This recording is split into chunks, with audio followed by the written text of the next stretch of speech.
Question 4. Question 4. Do you get high from sex and or romance? Do you crash? Question 13. Have you lost count of the amount of partners you've had? Question 37. Do you feel that your life is unmanageable because of your sexual and or romantic behavior or your excessive dependency needs? If you have answered any of the above 40 questions with a yes, then welcome to Sex and Love Addicts Anonymous. I remember my heart in my first meeting. It pumped blood so hard that I felt pressure rise in my ears and my hearing faltered. I didn't quite catch all that was said. There were traditions and prayers and focused topics and introductions.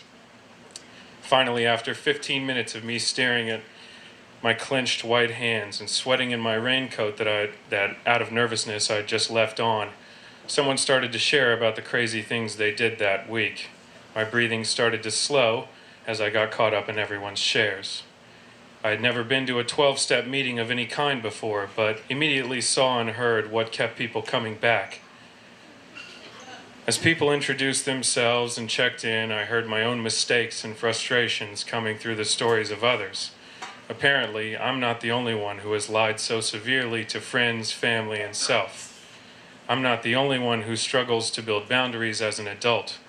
My mistakes are not unheard of, but rather repeated through each person who speaks up to share. A lot of people smiled and encouraged me to come back even though they didn't know my name. I got a hug and a desire chip for showing up. This is way better than a like on Facebook, and I'm confident that our culture of praise will support the existence of 12-step programs for years to come. Some older lady walked out with me after the closing serenity prayer to congratulate me on coming 20 years before she did. This is my 4th full month in the program, and I'm now the chair of the Monday night meeting. I'm a bit of an overachiever, but only when I feel like I must repay for the knowledge that has been given to me. What I've learned in the program is that addiction is a sickness. For us, love and sex do not provide the sort of comfort and connection that are advertised. As an addict, we lie or do unmentionable things that we never really forgive ourselves for to keep getting a sexual fix, to stay in a relationship that is only causing misery, or to stay in 2 relationships that only cause misery. We believe we deserve our pain. At some point, your addiction causes you to become unknowable to yourself. There's no overcoming or curing addiction, only dedicating yourself to lifelong management. All of us in SLAA are doomed to a life of penance, from wherever our origin. For most of us, it was emotional neglect when we were young, or an abuse, or another addiction. All of us are sinners.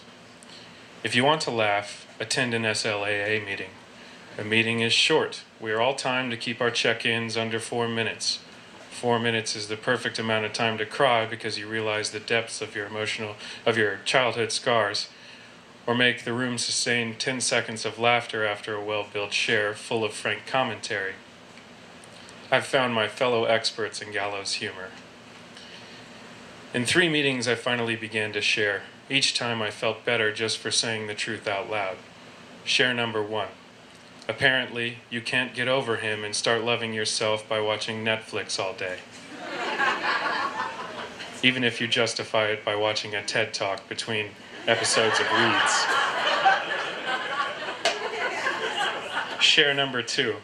I've made 20 origami animals that I plan to leave at his apartment as a peace offering. Fortunately, I know this is crazy. But what is keeping me from going through with it is I worry he'll throw them all away after I took a long time to make them. Share number 3. Yesterday, like the millennial I am, I made a YouTube video begging for another chance. It accidentally became available to every one of my Google Plus circles, who are mostly older relatives and friends who refuse to be on Facebook. Now my old professor is worried about my state of mind. To participate in SLAA, you come and share at meetings. You work the steps and you accept a higher power. That last thing could have kept me out of a 12-step program if it was a prerequisite. I was a kid who got in trouble for tagging along to Sunday school with my friends, but now, after much suffering, I can say this. If prayer will keep me from acting out of loneliness and using love and sex as a salve for depression, then what's up, universe? Get in touch with my Buddha nature. At a newcomers meeting, you were supposed to mention how you ended up in SLAA. Part of your share, as part of your share. Mostly people finally seek out a meeting after a lot of pain that you feel or that you cause.